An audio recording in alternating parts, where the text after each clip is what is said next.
अमर live consultation में आपका स्वागत है। मैं हूं अमर सिंह चौहान। मित्रों, गत दिनों में मैंने एक ग्रह वास्तु के ऊपर श्रृंखला प्रस्तुत की थी। लोगों ने बहुत पसंद किया, लोगों को ज्ञानवर्धक लगी।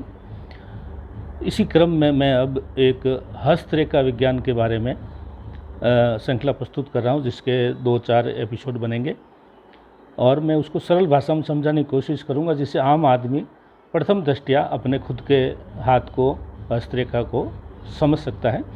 और विस्तार में जानने के लिए आपको हस्तरेखा विशेषज्ञ के पास जाना पड़ेगा, वो अलग बात है।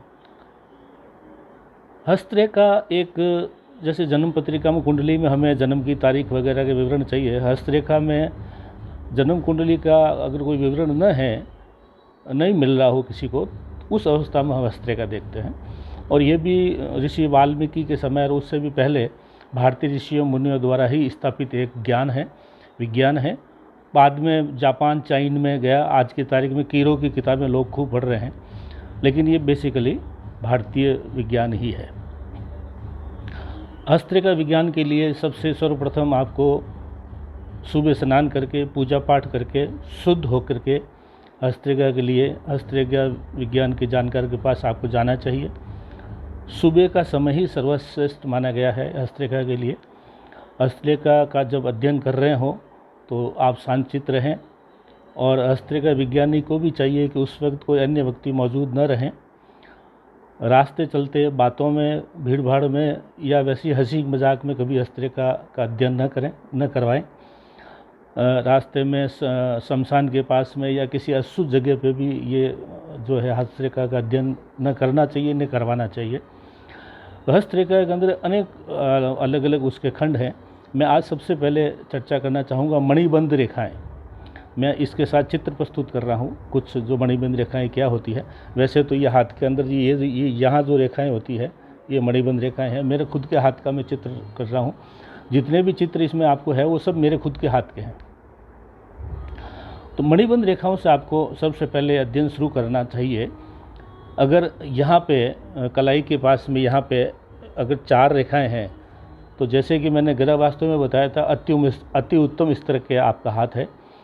3 रेखाएं हैं तो उत्तम किस्म का आपका हाथ है, और 2 रेखाएं हैं तो साधारण किस्म का आपका हाथ है, और 1 रेखा है तो 25% से कम है, और वो थोड़ा अच्छा हाथ नहीं माना जा सकता है रेखाओं की दृष्टि से। तो शुरुआत में आज का प्रथम दिन सिर्फ मणिबंध रेखाओं के ऊपर ही हम बात करके छोड़ देते हैं। अगर किसी की हाथ की कलाई में 4 रेखाएं हैं तो आप ये मान के चलिए उसका भाग्य 100% सही है।